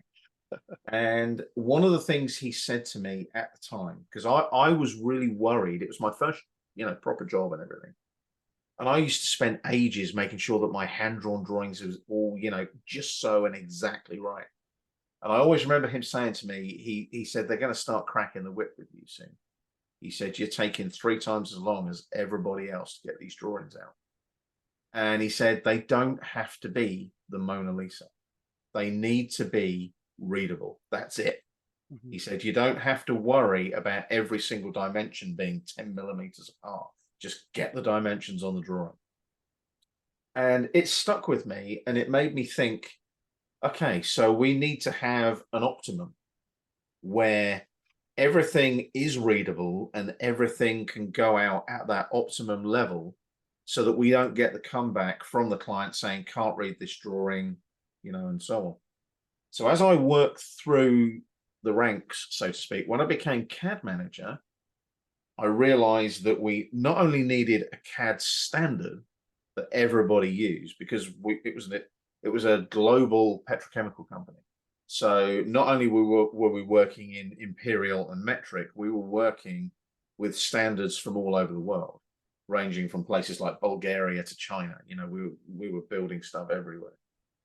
So I realized that we needed a level of person in the CAD team who we didn't have to like handhold and kind of, you know, get them literally school leaver upwards. We did have a couple that we literally got from an agency and trained them up, and they were like our red liners. They were the ones that, you know, we'd give them a drawing and say, right, okay, these are all the red lines. Off you go, update the drawing, get it out at the next revision, get it approved. But I realized at that point that we needed to run at optimum, not maximum, not minimum, but optimum.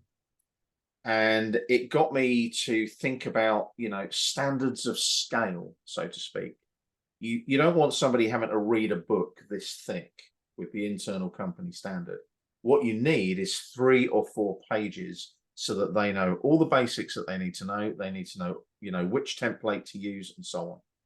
So I set about creating templates that worked for each of the sheet sizes that we used. Each one was a separate DWG file, so that literally it was model tab and layout tab. That's it. And then if they needed to add any layout tab, well, it wasn't, there were no tabs then. It was just tile mode 1, tile mode 0. But the idea was that they could jump in and out and work to that optimum. And then if there was anything extraordinary that we needed to do, that would get thrown at me. So they would do what I call the humdrum stuff. And then if somebody needed to do something that was a little bit different and sort of create a different sheet size. I mean, one of the jobs that I worked on, we needed to do a highway public proposal. So that the drawing was really long because we had this big long road going on for 3 or 4 miles. So I created, in essence, 4 title blocks that sat along that road, each viewport the same scale, but each viewport had a setting out point where it stopped on the last bit of road. So it ended up 4 drawings to represent the whole road, but if you joined them together on a wall, you could see the whole road going along as well.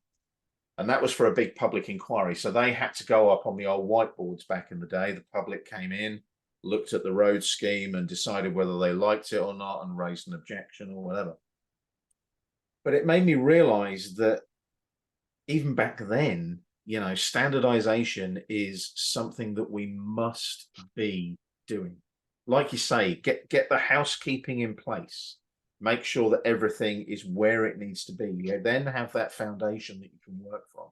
And then, like you quite rightly say, we can then start thinking about things like desktop connector, Autodesk Construction Cloud, putting things into projects, all that kind of stuff. Because it's all well and good throwing all this information out there, but the information is no use if people can't read it. Right. That's pretty much it.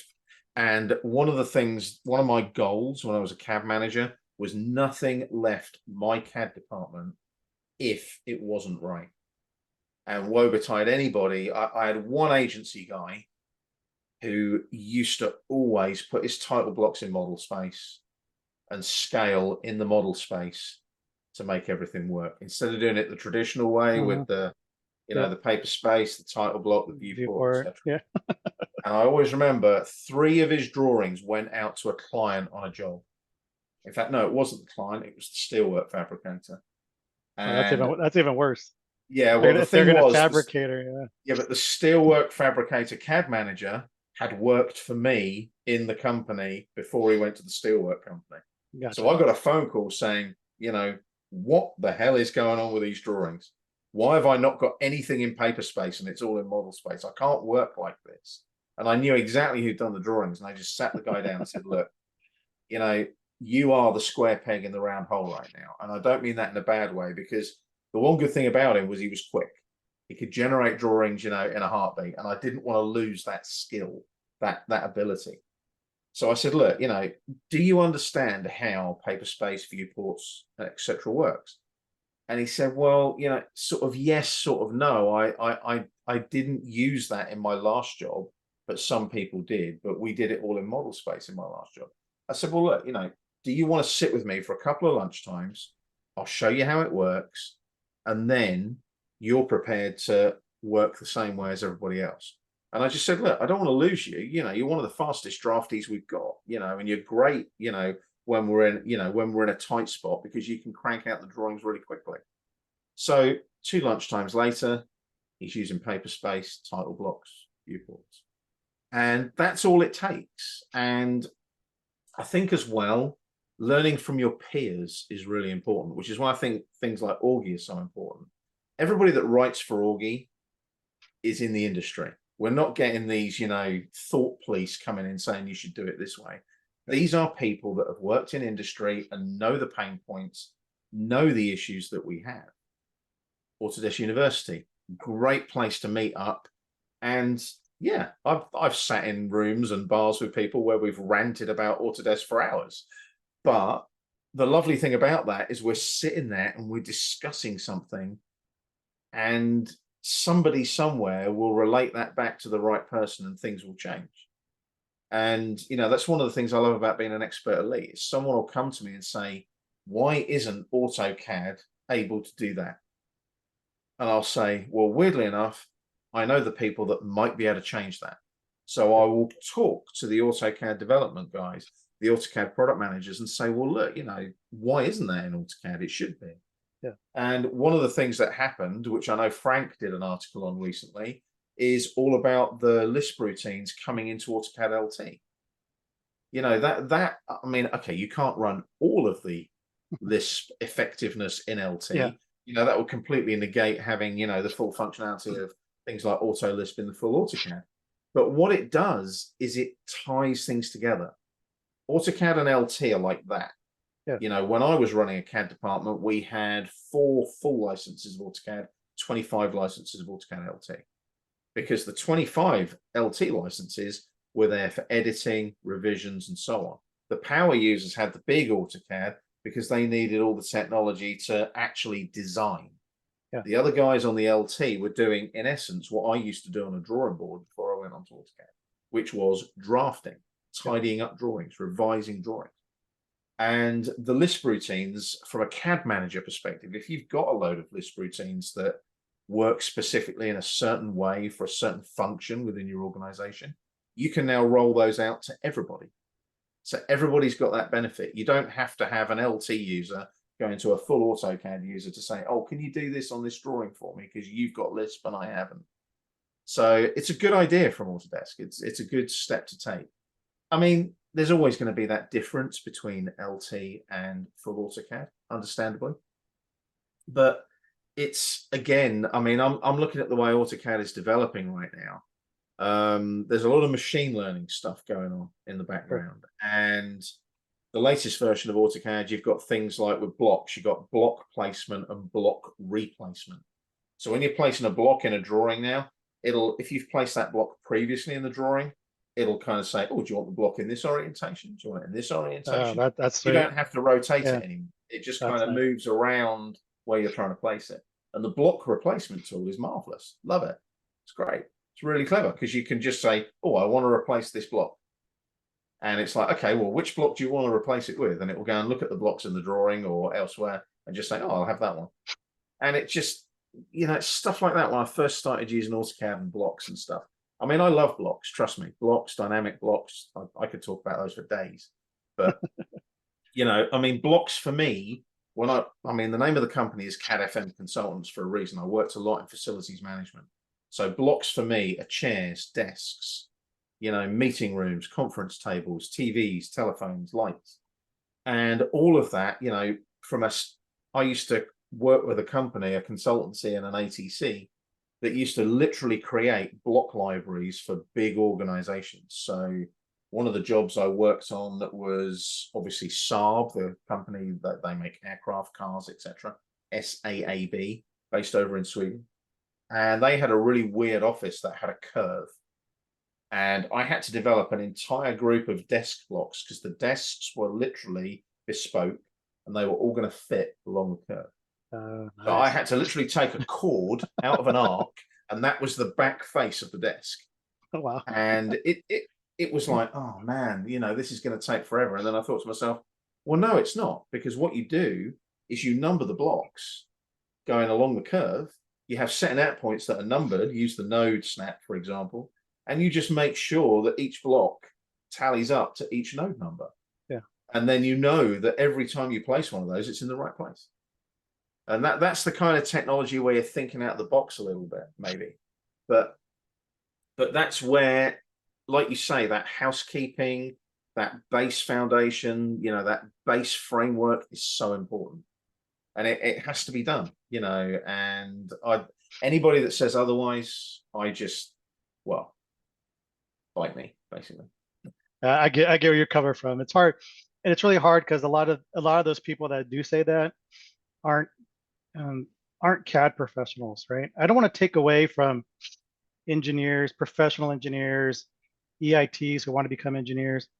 There's just certain things when it comes to the plan production and the way that we put drawings together that those who are CAD professionals either drew on the board or went through tech school to be, CAD degrees basically. There's just something that we just have training on, like they have training and education on engineering, specs and the formulas to design things. And so it's usually those, at least in my humble career, those are the people that seem to be the ones that think they know a little bit better than us. But it is what it is. And so, Yeah. I had a graduate engineer once. We were laying some reinforced concrete slabs in a building, and he swore blind that the reinforcement spacing should be a particular size. And I said, no, it should be this size. The standard says this. And he yeah, says, yeah, but if we put more in and we have a smaller spacing, it's going to make the slab stronger, which means we can put more loading on it. yeah, So I just let him get on with it. And then when the pour came to happen, obviously they couldn't get the pipe yeah, fast. yeah, yeah, And I was like, he designed that. yeah, And he learned. That was the only time he ever did it. yeah. But it's like you say, it's having that grasp of that information, because the information that we send out in CAD, whatever, DWG format, PDF format, whatever, it is meant to be interpreted accurately, either on site, on the factory floor, wherever. And to make sure that you've got that accurate, you have to have that key knowledge. And that comes back to my LinkedIn learning stuff as well. I always do every year with a new version of AutoCAD. We do the Learning AutoCAD course and the AutoCAD Essential Training course for each version of AutoCAD. And over the years, we've kind of tweaked the content, changed it a little bit, tweaked it up, and so on. And the Learning AutoCAD one, we decided was just going to be roughly a 1 hour course. And you just sit there for an hour, and it literally takes you from a blank drawing to a very simple output to PDF. It's a very simple little drawing that you end up with a simple shape, few little dimensions, a couple of viewports, etc. But I thought to myself, that's what people need to get hooked.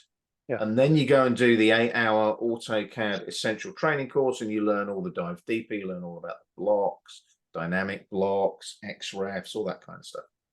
And if people use AutoCAD the way it was traditionally designed to be used, we're fine. But we do get these ones that unfortunately have to think outside the box a lot, which ain't good. Yeah.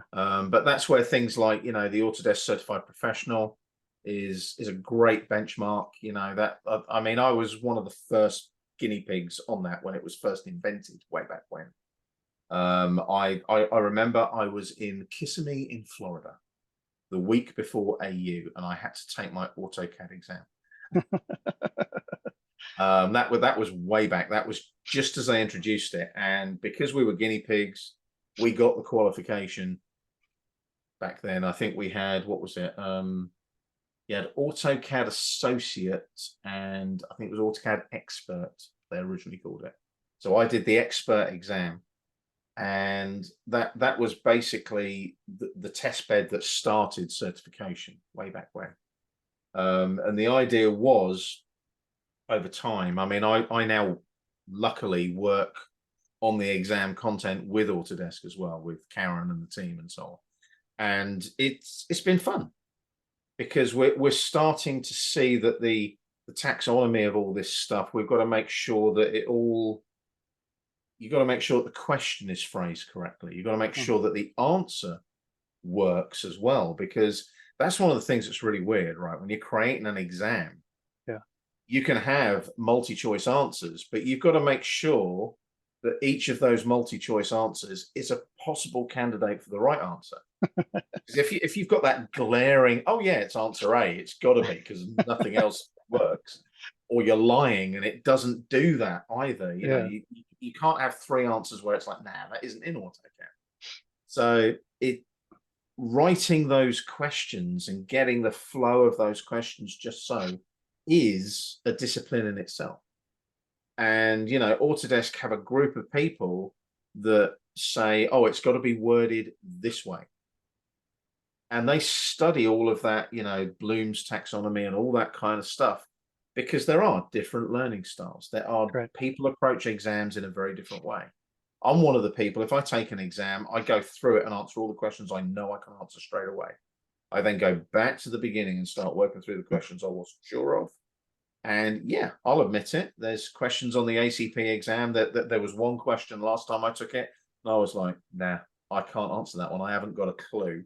So it had four answers. I picked one and hoped that I got it right. I didn't get Yeah. it right, which was the one question that made sure I didn't get 100%, which was a bit gutting. But Yeah. yeah, 96% last time on my ACP, and it was because of Slacker. that one question. Slacker. So I'm blaming Karen at Autodesk for that. So talking about learning. So one of the big things that I find very impressive that you've done a long history of is, you're a LinkedIn Learning course author. So a couple things. How long have you been doing that? How is it working with LinkedIn? And then, what kind of opportunities has that opened up for you by being a LinkedIn instructor?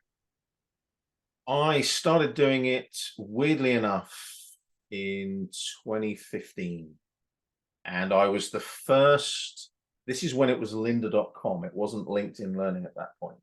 LinkedIn, the first time I went out to LinkedIn in 2015 was when it was lynda.com, and LinkedIn were just transitioning.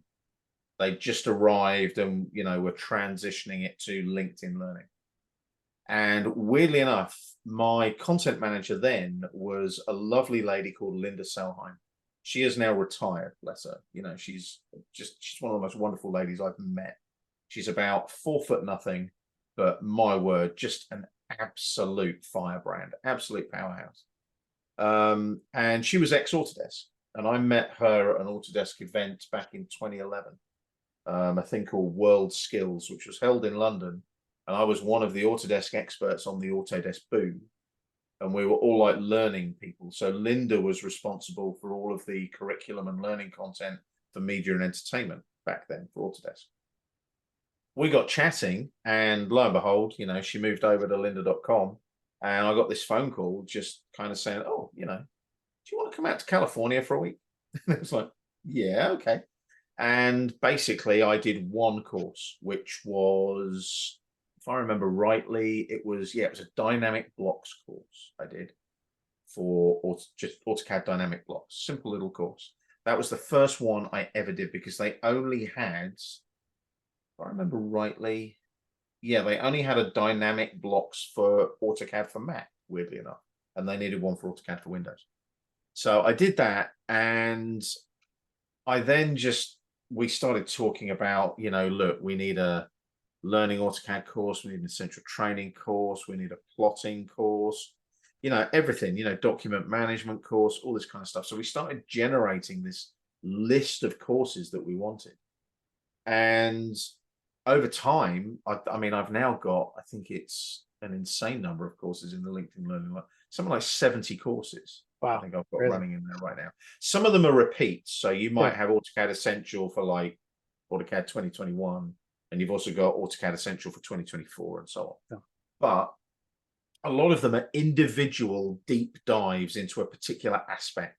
So there's things like an introduction to 3D. There's a AutoCAD for prefab, where you're building a little 3D prefab unit and, you know, doing the hotel thing that they do now, where each room is a little Oh, prefabricated box and then yeah. drop it in with a crane and all that kind of stuff.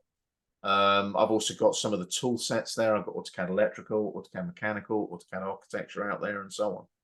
And it's been a roller coaster, really, because it started off just with this one little dynamic blocks course, and the financial side of it is it's a bit like recording an album for a record company. They give you an advance to create the course. You then get a profit share when the course is live. And once you've paid off your royalty advance, that's when the profits kick in and you get a guaranteed percentage and all this kind of stuff. I won't obviously divulge the amounts or the percentages or anything like that. That's all under NDA. But it suddenly catapulted me to a different level, because not only was I on LinkedIn as Shaun the CAD Jedi, it was suddenly I'm getting, like, you know, thousands of people taking my courses. To give you an idea, my AutoCAD Essential Training course for AutoCAD 2021 just hit 90,000 learners. Wow. And it just blew my mind a little bit initially. I was starting to see these numbers creep up. And it's made my career.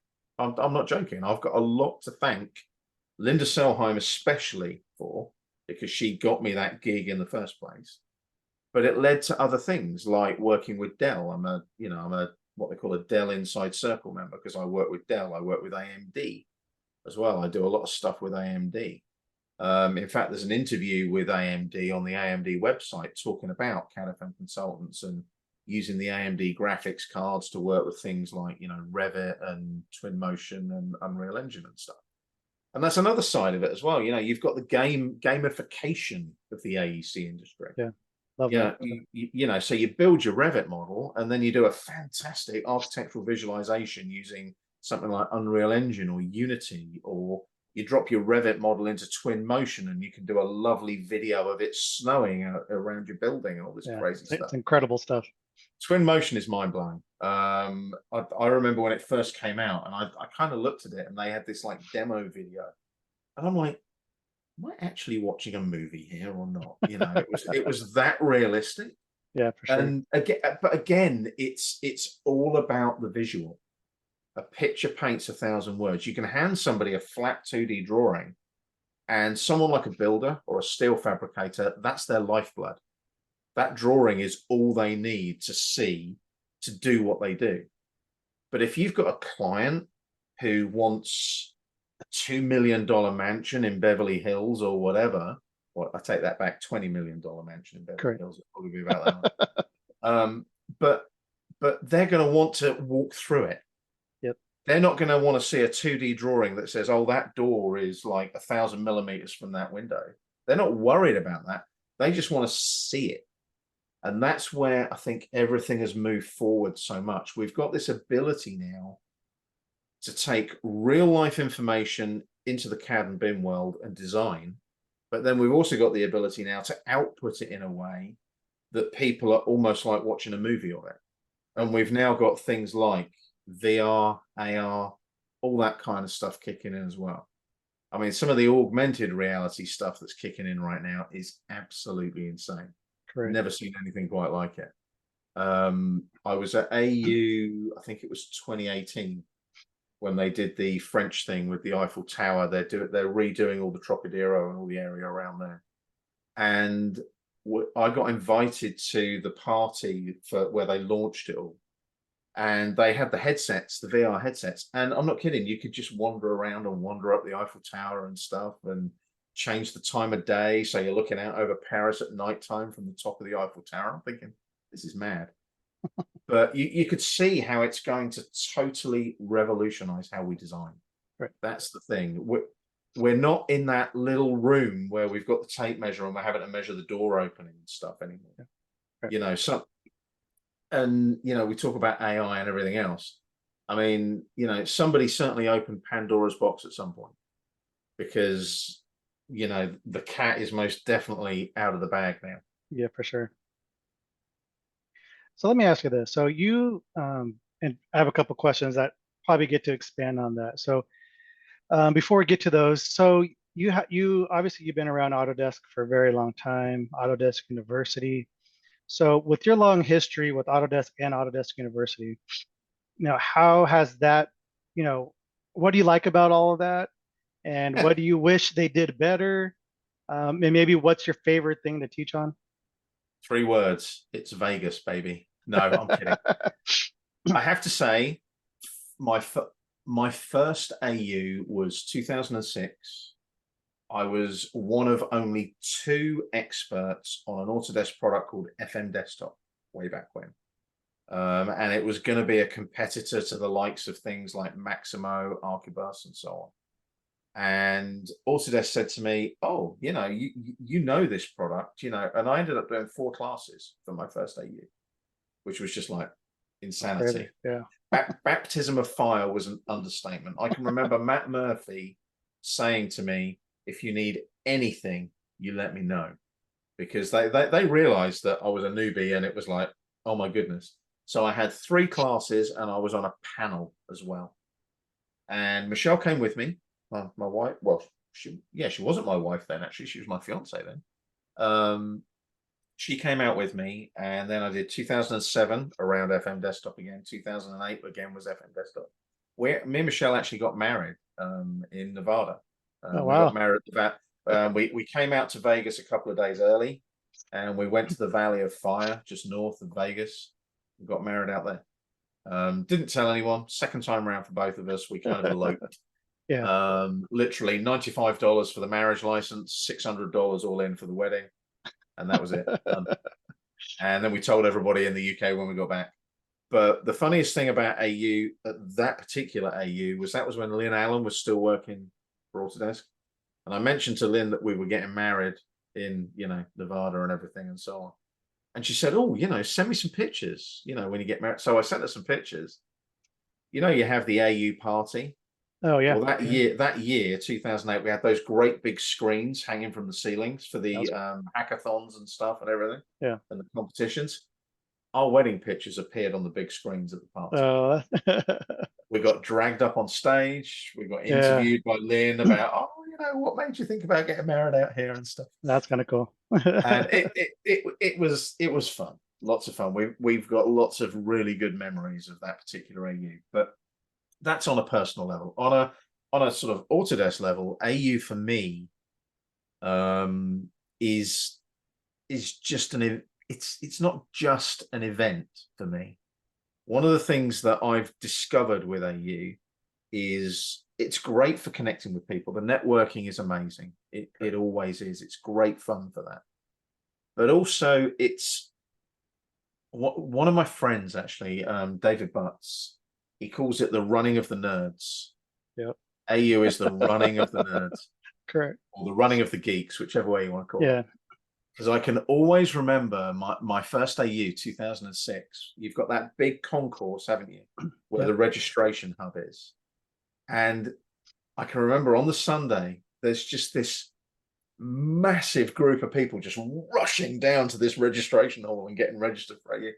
And I kind of looked at Michelle and I said, "This is a bit crazy, isn't it? I think it's more, also we're English with that reserve, right? Yeah. That I Yeah. mentioned earlier." And it just made me realize how people are so passionate. Like you say, it is a community. Correct. It's a village. It's a big village, Correct. AU, but everybody's in the same kind of category. That's the only way to describe it. And we're all, doing the same stuff. We've all got the same, pain points, the issues with stuff that things don't work sometimes. And AU is that place where you can talk to somebody about it and potentially walk away with a solution for it as well.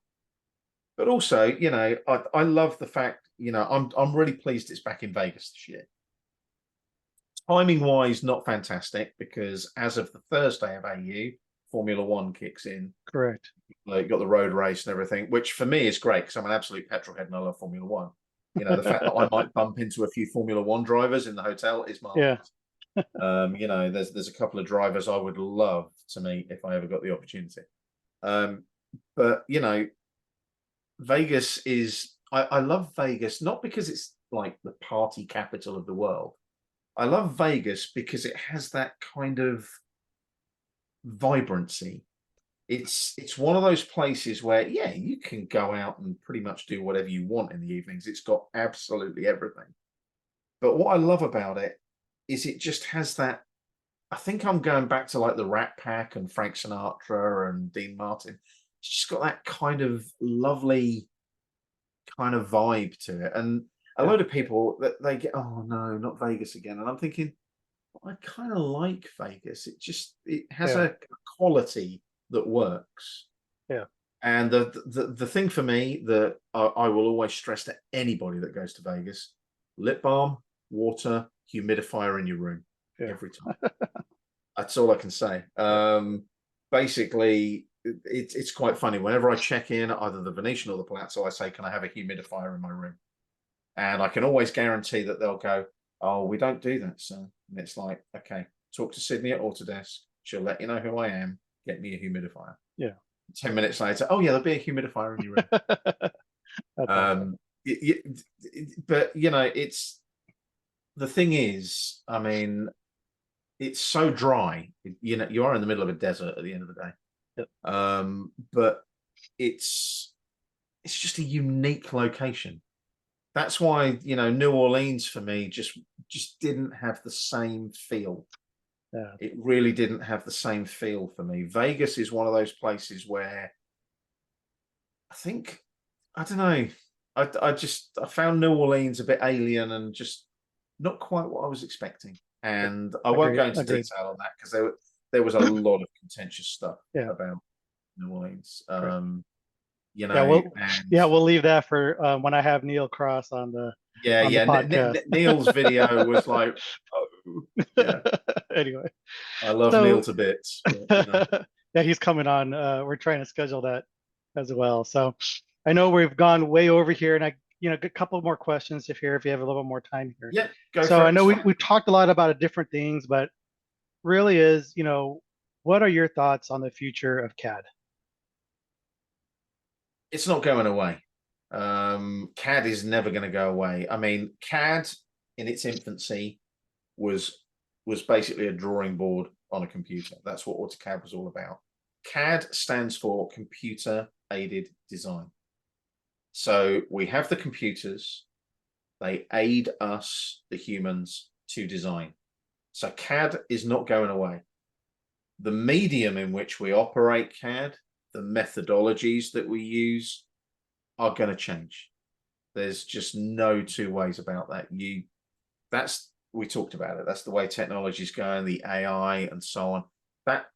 That's going to happen. You know, the Elon Musks of this world, they're always going to push the envelope. You know, the Apples of this world. You know, I mean, it's such a shame that Steve Jobs isn't with us anymore. You know, he was one of those visionaries that just push things that little bit further incrementally to make things happen. I mean, it's like, you know, I'm sitting here, I've got my iPhone 14 Pro Max in front of me, and the technology in that little device Yeah. compared to, you know, when I was like 15, 16 with the old phone with the big long lead so that you could take it into the other room to talk to Yeah. somebody. A touch tone phone was, you know, the height of technology back then, that kind of thing. Yeah. Technology is always going to change. But the problem we have is as humans, we are often resistant to change. We get into our little habits, our little routines. We love routine. We don't like change. And if we can start to learn to adapt to change better, more efficiently, more productively, that's when we're going to start making the inroads with CAD, so to speak. And it's just the medium that we use will always change. CAD will never go away. That's a given. It's too embedded in what we do now. Well said.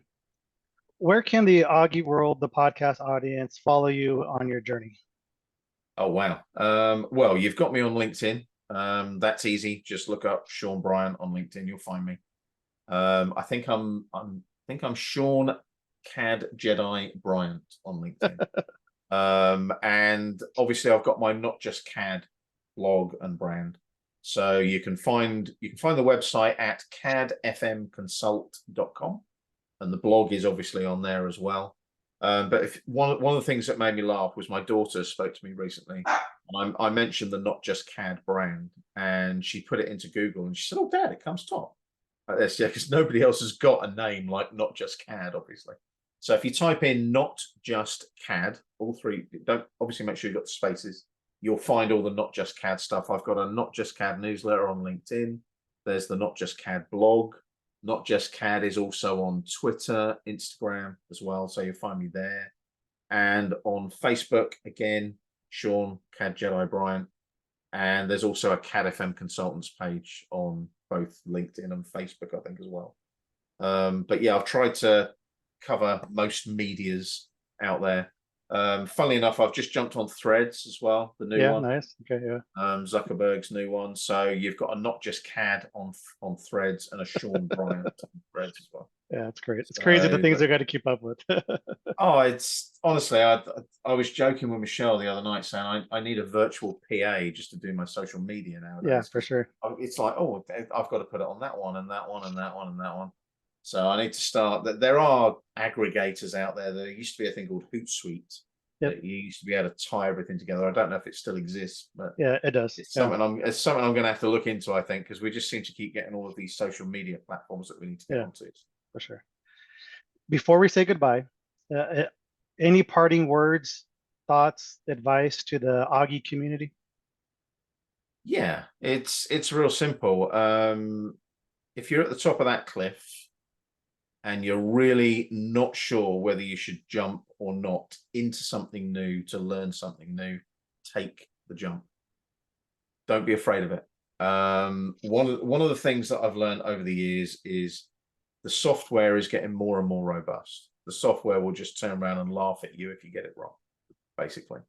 And also, more importantly, don't ever be afraid to ask a question. That's something that I've taught my kids all the way through, because people seem to assume that if you ask a question, you're stupid. No, you're not. The person that doesn't ask the question is the stupid one and goes ahead and does it wrong.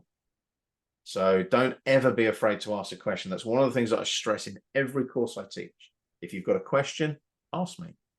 You know, if it's a really stupid question, I'll still answer it. I might tell you it's a stupid question, but sure. No, don't ever be afraid to ask. You know, at the end of the day, you know, to use a phrase that my grandfather used to use, shy kids get no sweets. You know, it's so true. You know, just ask the question. And also, more importantly, if you ask the question, you will probably learn from the answer. So that's something that I've followed. That's another mantra I've followed all the way through my life. Always ask, even if it annoys them, ask. Well said, sir. Well, thank you, Shaun, for being a part of the podcast. And for those of you listening to this episode, thank you for pressing play.